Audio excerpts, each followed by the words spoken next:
City Police Superintendent Maria Muyoba said that these cameras assist them in apprehending criminals, as they can detect behavioral patterns before a crime is committed.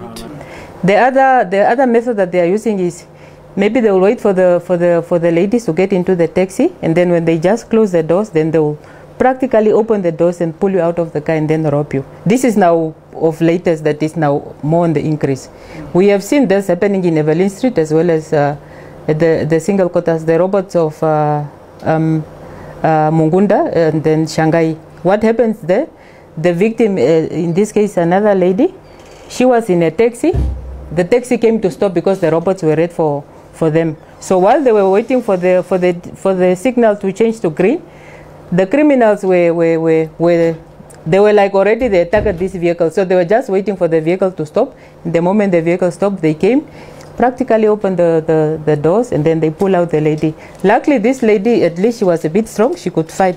But they managed to pull her out of the car, put her on the ground, but then it was just an attempt because they did not manage to get her cell phone. Now, what if this lady was not maybe in that position to defend herself? They could have taken her cell phone, and sometimes you also get to be injured. So I'm just cautioning our public members as well as our road users.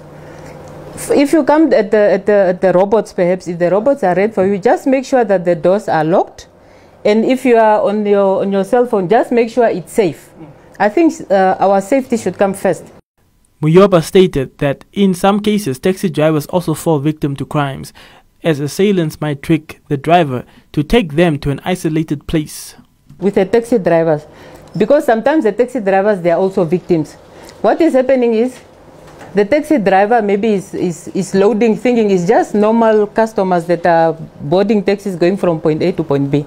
But most of the time, some of these customers, they are criminals. So what they do, maybe if it's in the night, they'll tell the taxi driver, I'm going to Machichi Road. Now at Machichi, it's a very long road. Then there's a certain portion that it's dark. It's not really, there's no light. Now once you are taken there, then these guys will practically rob you.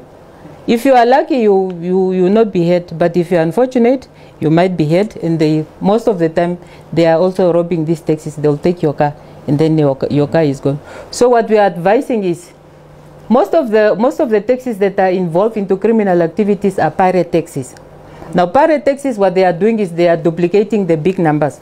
The purpose of the big numbers is to identify the taxis. In case, should something happen to you, at least you are able to relate and say, the big number of the vehicle where I got into was this, and then at least with the help of CCTV, we are able to view our cameras and identify which is this taxi. Now what we have realized is most of these taxis are pirate taxis. But then it's perhaps a challenge or a bit difficult if you are just stopping a taxi for you to find out whether is this taxi genuine or it's not genuine. Muyoba advised drivers to always have their doors locked when approaching an intersection or a traffic light, as these spots are also prone to crime activity.